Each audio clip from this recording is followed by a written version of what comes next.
पत्नी कविता रहते थे। सुशील और कविता का एक चलता फिरता ढाबा था। सुशील की पत्नी कविता बड़ा ही स्वादिष्ट खाना बनाती थी। जो उसके हाथ का खाना खाता था अपनी उंगलियां चाट लेता था। सुशील और कविता दोनों ही बड़े मेहनती थे और मिलजुल कर काम करते और अच्छे खासे पैसे कमा लेते थे। वो रोज सुबह 4 बजे उठ जाते थे और खाना बनाने में लग जाते थे और 8 बजे तक अपना चलता फिरता ढाबा लेकर निकल पड़ते थे। सब कुछ काफी अच्छे से चल रहा था।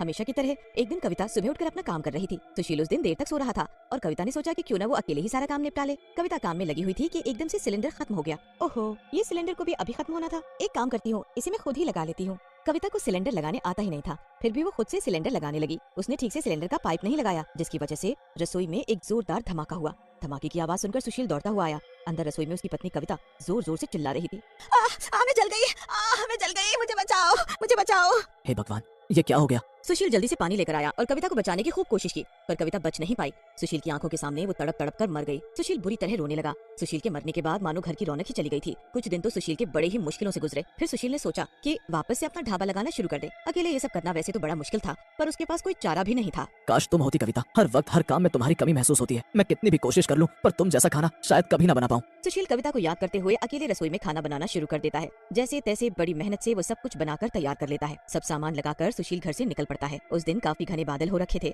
इसीलिए वो साथ में एक बड़ा सा छाता भी ले लेता है। आज का मौसम कुछ ठीक नहीं है, पर अब जब ये सामान बना ही लिया है तो बेचना भी पड़ेगा। वैसे ही इतने दिनों से एक पैसा घर में नहीं आया। सुशील रास्ते में ही होता है कि अचानक बारिश आना शुरू हो जाता है। सुशील जल्दी से छाता खोलता है और एक पेड़ के नीचे अपना चलता फिरता ढाबा खड़ा करके खुद भी खड़ा हो जाता है। सुशील अपनी किस्मत को कोस ही रहा था कि सामने से तेज पानी आता है। सुशील का ढाबा पानी में तैरने लगता है। सुशील खुद को बचाने के लिए पेड़ को पकड़ लेता है। वहाँ से एक आदमी तैरता हुआ जा रहा होता है और जोर जोर से सबको बता रहा होता है कि बांध टूटने की वजह से गांव में बाढ़ आ गई है। पल भर में लोगों के घर बह जाते हैं। सब लोग अपने अपने घर की छत पर चढ़ जाते हैं। सारा गांव बर्बाद हो जाता है। सुशील भी अपनी जान बचाने के लिए उस पेड़ के ऊपर चढ़ जाता है। सारे गांव में अफरा तफरी मच जाती है। ये पल भर में ही क्या से क्या हो गया। पूरा हंसता खेलता गांव एक सेकंड में उजड़ गया। अब क्या होगा सबका? सारा सामान सब कुछ बर्बाद हो गया। सुशील लोगों का सामान अपनी आंखों के सामने बहता देख रहा होता है और लोग मदद के लिए चिल्ला रहे होते हैं। जो लोग जहाँ होते हैं वहीं रहते हैं ताकि कहीं पानी के बहाव की वजह से वो बह न जाए। पूरा दिन लोगों का ऐसे ही एक जगह बैठे बैठे निकल जाता है। लोगों का खाने का सब सामान भी पानी में बह चुका होता है।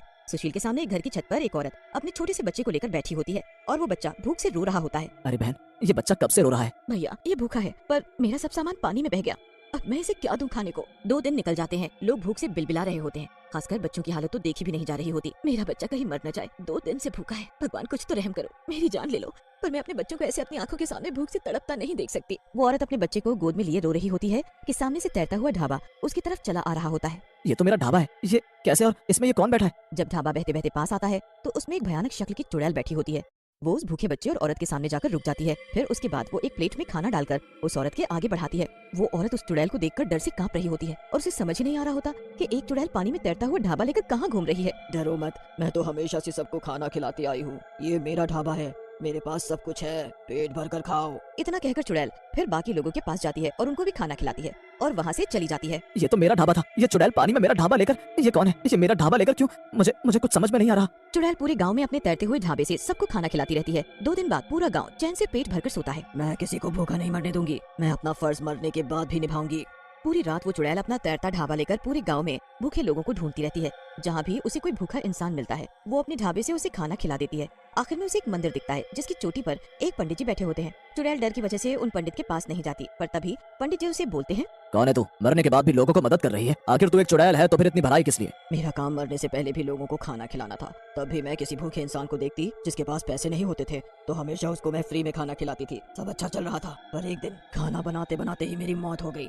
जो खाना मैंने बनाया वो कभी लोगों तक नहीं पहुंचा। आज मुझे मरे हुए 1 महीना हो गया है। ऐसी मौत के बाद मेरी आत्मा तो वैसे ही यहाँ से वहाँ भटक रही थी। जब मैंने देखा कि मेरे गांव में इतनी बड़ी मुसीबत आ गई है और लोगों के पास खाने को कुछ भी नहीं है तो मुझसे रहा नहीं गया। फिर मैंने अपने पति का ढाबा देखा जो पानी में तैर रहा था। शायद भगवान यही चाहते थे कि मैं लोगों की मदद करूँ। बस मैंने वही किया। मैंने गाँव के भूखे लोगों को खाना खिलाना शुरू किया और बस मेरी आत्मा को कहीं न कहीं सुकून मिल रहा है। तो क्या तुम नहीं चाहती कि तुमको मुक्ति भी मिले? नहीं पंडित जी, मेरी मुक्ति से अगर ये लोग भूखे रह गए तो मुझे नहीं चाहिए ऐसी मुक्ति। मैंने आज तक बहुत चुड़ैलों और भूतों के बारे में सुना, कितनों को मैंने मुक्ति भी दिलाई, पर आज जो मैं देख रहा हूँ वो मैंने पहले ना कभी देखा और ना सुना। समझ नहीं आ रहा कि भगवान से गलती हो गई या वो उन्होंने तुझे चुना लोगों की मदद के लिए। चुड़ैल पंडित जी को उसके बाद एक प्लेट खाना देकर वहाँ से चली जाती है। गांव की हालत 1 हफ्ते तक ऐसी की ऐसी ही रहती है। 1 हफ्ते वो चुड़ैल लोगों को अपने तैरते ढाबे से खाना खिलाकर उनका पेट भर रही होती है। हैरत की बात तो ये होती है कि उसके ढाबे का खाना खत्म ही नहीं हो रहा था। वो जितना भी लोगों को खाना खिला देती फिर भी सारे डब्बे खाने से भरे ही रहते थे। अब बस पूरे गाँव में लोग उस चुड़ैल के तैरते हुए ढाबे पर ही निर्भर थे। उसके अलावा उनके पास खाने का कोई सामान नहीं था। इतने दिन वो चुड़ैल सबका ध्यान रखती है और फिर धीरे धीरे गांव से सारा पानी सूख जाता है। सब लोग सुरक्षित बच जाते हैं। सुशील पेड़ से उतरता और उसे सामने वही ढाबा दिखता है, पर वहाँ आसपास कोई चुड़ैल नहीं होती। पूरा गांव उस चुड़ैल को ढूंढता है, पर वो चुड़ैल किसी को कहीं नहीं दिखती। सुशील अपना ढाबा लेकर घर की तरफ जाने लगता है कि तभी उसको सामने वही पंडित जी दिखते हैं। अरे ये ढाबा तो उस चुड़ैल का था। हाँ पंडित जी, पर जाने वो अचानक कहाँ गायब हो गई। उसे मुक्ति मिल गई बेटा, इसलिए वो चली गई। उसकी आत्मा भूखे लोगों को ऐसे तड़पता हुआ देखकर भटक रही थी। उसने मुझे बताया था कि खाना बनाते हुए उसकी मौत हो गई थी और वो खाना कभी लोगों तक नहीं पहुंच पाया। क्या उसने ऐसा बताया आपको?